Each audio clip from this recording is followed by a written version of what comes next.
For over 40 years, the lighthouse at Harbortown has been witness to greatness. Arnold Palmer's charge has the gallery buzzing. An iconic landmark gazing down on the game's most iconic players. Tom Watson wins the 1982 Heritage Classic. A silent century guarding one of golf's great layouts. Harbortown favors imagination over power. It is a shot maker's course. And in recent years, we have seen remarkable shots. It's a great one, Will. To back. Unbelievable. This week, the game's best have come to the banks of Calabogie Sound. Jim Furyk has won it. To walk in the footsteps of legends. His prayers answered at the 18th. And follow a beacon that's guiding them home.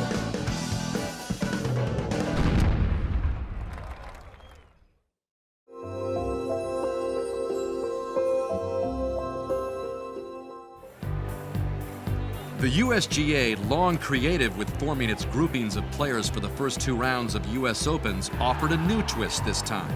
For the first time ever, they grouped the top 3 players in the world for the opening rounds.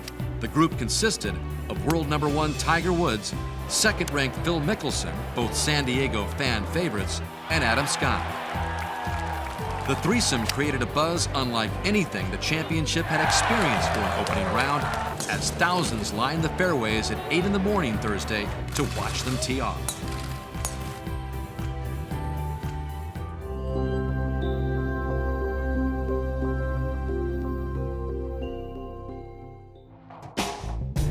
For the first time ever, the weekend rounds of the US Open were scheduled during prime time on NBC Sports, the first of golf's 4 majors to air in the middle of the evening in the East and Midwest.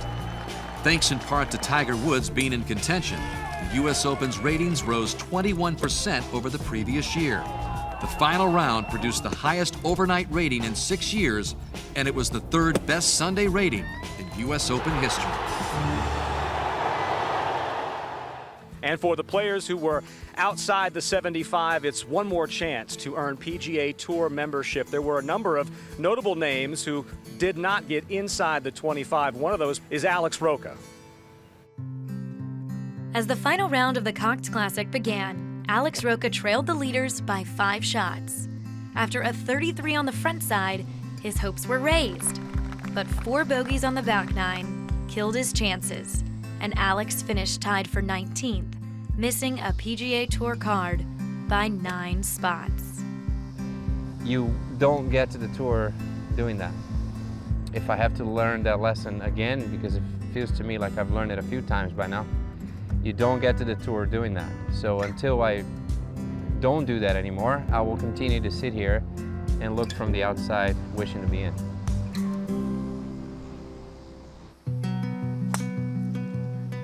The good news for Alex was that he has one more chance at a PGA Tour card in the Web.com Tour Finals. But that was cold comfort after play on Sunday. I don't know. I mean, it feels like this whole thing is a bit much. You know, you finish the season now as opposed to later, and I'll have exactly 24 hours to understand what I just did today, accept it, and then move on. I think it's too short a period to do all of that, but I'm gonna have to deal with it. The following Thursday, Alex teed it up in the finals at the Hotel Fitness Championship and finished tied for 18th. For Jason and him, their year-long plan is not done yet.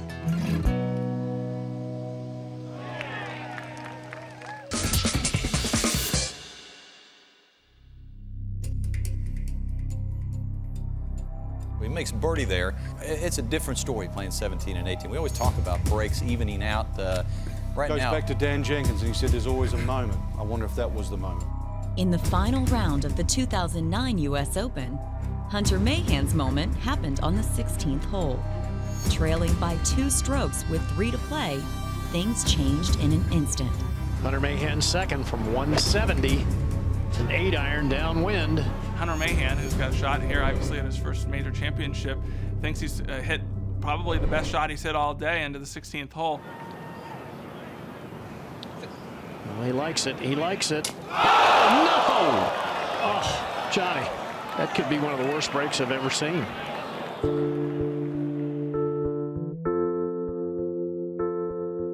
He hit the perfect golf shot. He just hit the flagstick about as hard as you could possibly hit a flagstick.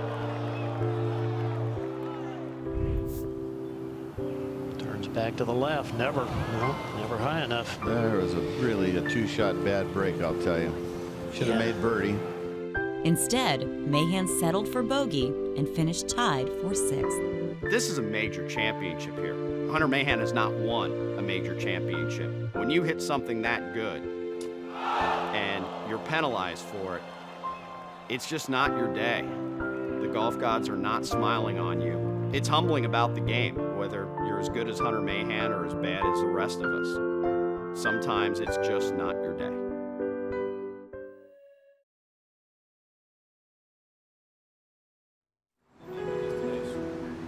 Westfield, New Jersey, an idyllic all-American town of nearly 28,000, about an hour from Manhattan.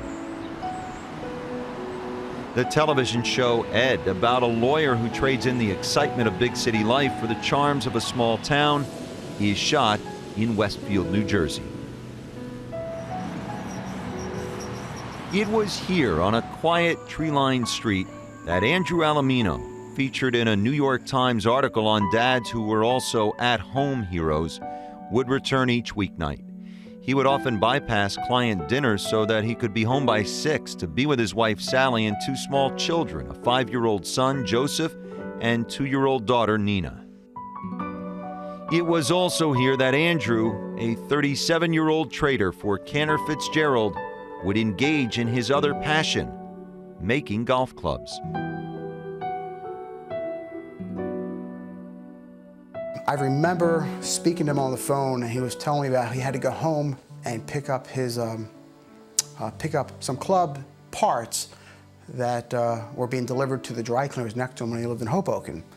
So he had some parts delivered to the dry cleaner next to him, and he'd pick it up with his dry cleaner like 5 o'clock, 6 o'clock when he'd get home, and he would take the shafts upstairs and the heads and fit them all up and glue them in, and he started making products. He really got into it and learned all about swing weights and flex points, and so it really always struck me that he really enjoyed it. I don't think he owns a tool that's unrelated to club making. I don't even know if he has a hammer in the house, but I don't think he has a paintbrush, but club making was something that he did, and he did a really good, just great job. Some friends from the family and some guys he used to work with would ask, can you make me that driver? Can you make me this? And there's probably 2 dozen, 3 dozen full sets out there he's made, and a lot of different, I probably have 5 or 6 different clubs from putters to drivers. He loved the game. He tried to improve himself. He played at any course, any public course. He was a guest at a lot of clubs. And I think he was a respectful player. He'd shoot a great round in the 70s that anybody'd be thrilled to have, and then complain but I had 38 putts today, so if I had putted good, I could have had a really good number. Our honeymoon was golf, golf, golf. We played in Hawaii. It was great. We were running late to Kapalua, and we had our first fight of our married life. This is Kapalua. We gotta go. Andrew was on the 101st floor of Tower Number 1 on September 11th. He was one of some 700 employees from Cantor Fitzgerald lost on that catastrophic morning. Days before, he had completed a set of clubs for his 5-year-old son. He thought Joe was old enough to go out on a real golf course this summer. So he made him a couple of clubs, and we went on vacation in Maine, and there was a great little rinky-dink course that he took Joe 3 times there. And it was a big deal for a 5-year-old to go in a golf cart with Daddy and drink the same iced tea, and it was a major big deal. Andy had taken Joe out a few times in the summer, and he said, I'm bringing Joe, I'm bringing the clubs, get Harry. Harry's my son, he's 7, Joe's 5, and they're about the same size. and we played 9 holes at Cape May. Andy, of course, drags me back to the blue tees with him.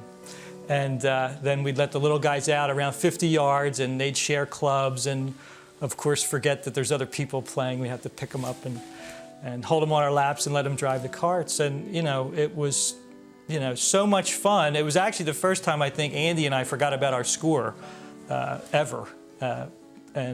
Just to watch the little guys play, it was really fun, and they loved it, and that's the, I'll still have that with my son, and Andy won't. Fathers without sons. Sons without fathers. This has always been the unbearable cost of war.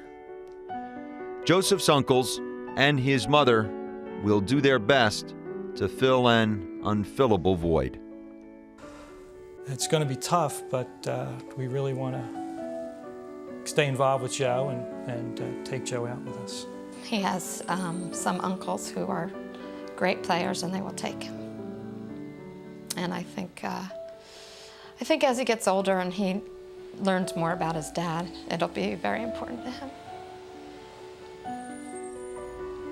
Joe's got it in his blood from his father and his grandfather, because I think Sally's father was a scratch golfer when he was a young guy. My father was a very good golfer in college. He played for Princeton, and he was ranked in the state. And he had a neck injury and hasn't played in a zillion years. But Andy always sort of said, when are we going to get you out on the course? Let's go. My husband, Andy, could not believe how good my father was. Hadn't picked up a club in 15 years at least. And my father couldn't stop talking about how good Andy was. And that was neat, but what was more important was they spent 6 hours together without me. Common bond was always golf. We can watch golf on Saturday. We had our favorite players we follow on the tour. It absolutely helped us communicate. And from there, we would, he took his son. I was about ready to take my son next summer. Dave takes his son. So it's a thing we're definitely going to miss. And it's important for us to continue that with Joe. He was gracious, and he was polite, and he was dignified, and he cared to ask you how you were doing. And he was, everybody's going to say their husbands were special or their brothers were special, but he really was special.